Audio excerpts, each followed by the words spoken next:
अस्सलाम वालेकुम। Molecular solid को डिस्कस कर रहे थे, तो इसमें जो आज चीज़ डिस्कस करनी है structure of iodine. Examination point of view से अगर देखा जाए जैसे शॉर्ट क्वेश्चन के हवाले से काफ़ी ज़्यादा इंपॉर्टेंट है, तो याद रखिएगा ये वाली चीज़ हमारे पास इंपॉर्टेंट है सिर्फ और सिर्फ शॉर्ट क्वेश्चन के हवाले से। देखो, अगर मैं स्ट्रक्चर ऑफ आयोडीन की बात करता हूँ तो इसकी स्ट्रक्चर हमारे पास क्यूबिक ही होती है। सही है। इसकी स्ट्रक्चर अगर बनानी पड़ जाए तो आप कुछ इस तरीके से इसकी स्ट्रक्चर बना रहे होते हो। देखो, आपने सबसे पहले क्रिस्टल लेटिस बनाना सीखा होगा।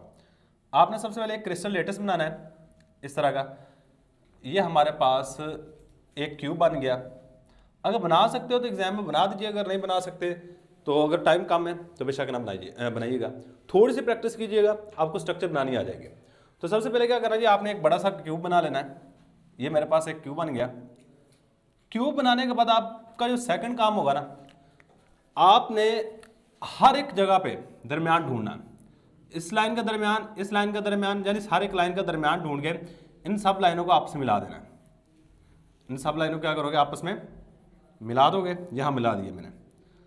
सही है। इसके बाद हमारे पास देखो, इस लाइन का, इस लाइन का, इस लाइन का और इस लाइन का दरमियान ढूंढ लिया। इसके बाद इस लाइन का, इस लाइन का, इस लाइन का और इस लाइन का दरमियान ढूंढ लो।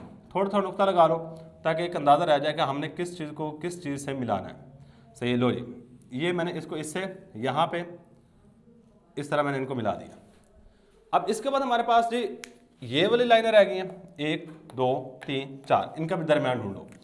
इसका दरमियान ये पड़ा हुआ, इसका दरमियान ये पड़ा हुआ, यहाँ पड़ा हुआ दरमियान और यहाँ पड़ा हुआ दरमियान। इसको इससे मिला दो, इसको इससे, इसको यहाँ मिलाओ और इसको यहाँ पे मिला दो। अब लास्ट में आपने क्या करना है कि ये जो दरमियान बन रहा है और ये दरमियान, इसको आपस में मिलाना है। इस दरमियान को आपस में मिलाओगे। इस दरमियान को यहाँ पे क्रॉस बन रहा है और नीचे क्रॉस बन रहा है, इन क्रॉस को आपस में मिलाओगे।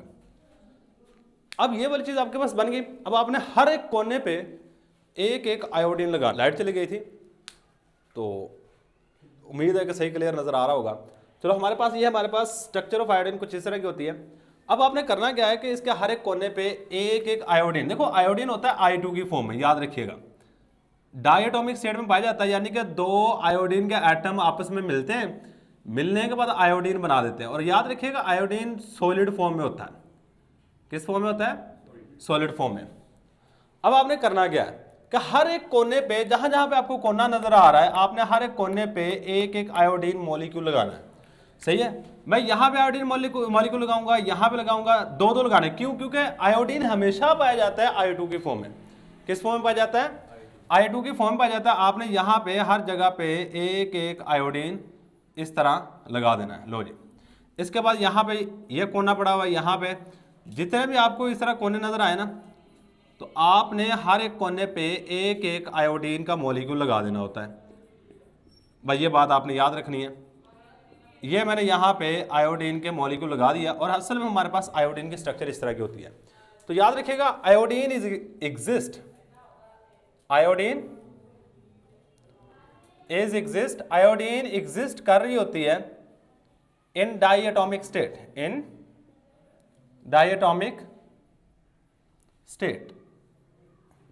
पहले नंबर पे आपने ये बात याद रखनी है कि आयोडीन जो है ना, ये डायटोमिक स्टेट में एग्जिस्ट कर रही होती है। इसके बाद सेकंड नंबर पे जो बात याद रखनी है, कहता है हमारे पास अगर आयोडीन का गैसीय स्टेट में बॉन्ड लेंथ देखी जाए, यहां से लेकर यहां तक बॉन्ड लेंथ होती है, एक एटम के न्यूक्लियस से लेकर दूसरे एटम के न्यूक्लियस तक का फासला बॉन्ड लेंथ कहलाता है। The bond length of I2 in gaseous state is 266.6 picometer. ये बात आपने याद रखनी है। गैसीय स्टेट में आयोडीन की बॉन्ड लेंथ 266 पिकोमीटर होती है। इसके बाद आपने एक और चीज याद रखनी है, the bond length of I2 in solid state is 271.5 picometer. अब सॉलिड स्टेट में आयोडीन की बॉन्ड लेंथ हमारे पास 271.5 पिकोमीटर होती है। अच्छा, यहाँ पे इन दोनों बॉन्ड लेंथ में फर्क क्यों आया? देखो, गैसीय स्टेट में क्या मुराद है और सॉलिड स्टेट से क्या मुराद है, इसको समझ लीजिएगा।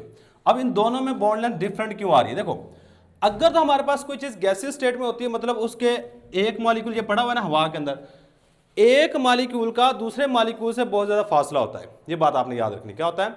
एक मॉलिक्यूल का दूसरे मॉलिक्यूल से बड़ा ज्यादा फासला होता है। लेकिन सॉलिड स्टेट में क्या होता है? एक मॉलिक्यूल इस तरह पड़ा होगा, इसके साथ ही दूसरा मॉलिक्यूल पड़ा होगा, इसके साथ ही तीसरा मॉलिक्यूल पड़ा होगा। अब जब इस तरह का काम होता है ना, दो दो मॉलिक्यूल हमारे पास, ये देखो, ये दो मॉलिक्यूल, ये तीसरा मॉलिक्यूल। अब होता यह है कि सॉलिड स्टेट में ये मॉलिक्यूल इसको इस तरफ खींचता है, ये वाला मॉलिक्यूल इसको इस साइड में खींचता है, जिसकी वजह से इसका डायामीटर कुछ इस तरह हो जाता है, यानी ये थोड़े से लंबे लंबे से हो जाते हैं, क्योंकि एक दूसरे को अट्रैक्ट कर रहे हैं। और यहाँ पे जब फोर्स ऑफ अट्रैक्शन पाई जाती है, याद रखिएगा, वह है लंदन डिस्पर्शन फोर्सेज। कौन सी फोर्सेज पाई जाती हैं?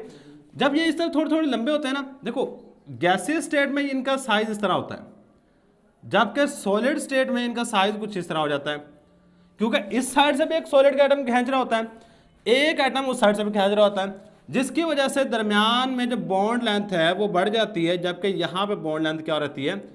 छोटी रहती है। और यही रीजन है कि हमारे पास गैसीय स्टेट में बॉन्ड लेंथ कम है, जबकि सॉलिड स्टेट में बॉन्ड लेंथ ज्यादा है। ये बात आपने याद रखनी है। अच्छा, इसके बाद एक बात और जो आपने जहन में रखनी है, the structure of iodine, the structure of iodine is cubic. ये हमारे पास क्यूबिक होती है, ये बात आप जहन में रख लीजिएगा। और स्ट्रक्चर ऑफ आयोडीन साथ में आपने बना देनी होती है, यही है हमारे पास। और इसमें एक बात याद रखिएगा, जो आयोडीन के मॉलिक्यूल्स होते हैं वो एक ही लाइन में इस तरह अरेंज होते हैं। ये चेक कर लो, लाइन बाय लाइन, ये चेक करो, लाइन लाइन लाइन, कहते हैं इसी तरह हमारे पास आयोडीन के मॉलिक्यूल्स अरेंज होते हैं। मैं ये बातें चाहते हैं कि याद रखिएगा। यही हमारे पास एक सिंपल सा लेक्चर है मॉलिक्यूलर सॉलिड में, स्ट्रक्चर ऑफ आयोडीन। अल्लाह हाफिज़।